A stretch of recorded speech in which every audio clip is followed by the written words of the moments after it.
Sickle cell is a blood disorder that can lead to a variety of health problems, some of them deadly.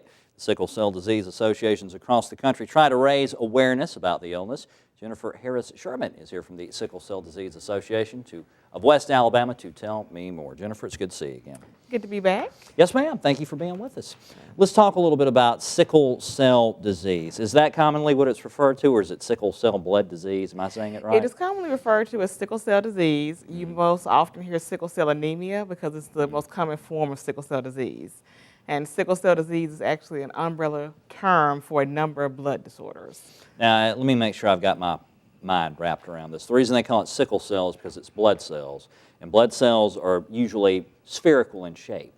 Yes. But for some reason, these become... They look like a banana, like a sickle. Okay. And that's how the name came when it was discovered in the 1920s to describe the red blood cells. And they went on to do research to see what they were doing, and then they noticed that there were variations for the different types of sickle cells. And for some reason, this is very prevalent in African Americans, right? It is.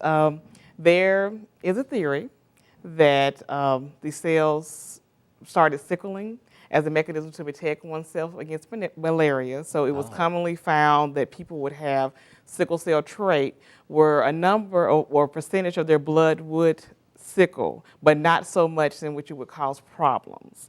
And what you will see from the maps is that it was predominantly found that these people with trait lived in these South American countries, in the African countries, in the Middle Eastern countries, and in parts of Asia. So people that lived in the tropics where they're going to have an exposure to mosquitoes that would be carrying malaria. Yes, right? and in fact, if you do have sickle cell trait, you do have a slight protection against malaria. Unfortunately, for those with sickle cell disease, that does not hold true because they have a weakened immune system. There we go. And that's where the true problems lies. That's where you will find most of the health problems. That's where you will find most of the statistics that you hear about the illness rates and the fatalities and things like that. Because when those cells sickle, they clump together and they stick together. They have a difficult time traveling through the body, which makes your organs work harder. So there is an increased risk of organ failure and a lowered life expectancy. But on the plus side, in the past 20 to 30 years, there's been a lot of research in the area. So people are living much more productive lives. Although they are affected by sickle cell disease, they're able to be more productive. Children are receiving preventive health care much sooner. So there are some silver linings in that cloud. There we go. We're almost out of time, but really quickly, you guys are a United Way agency. What does United Way help you do? United Way is a partner that offers us funds each year.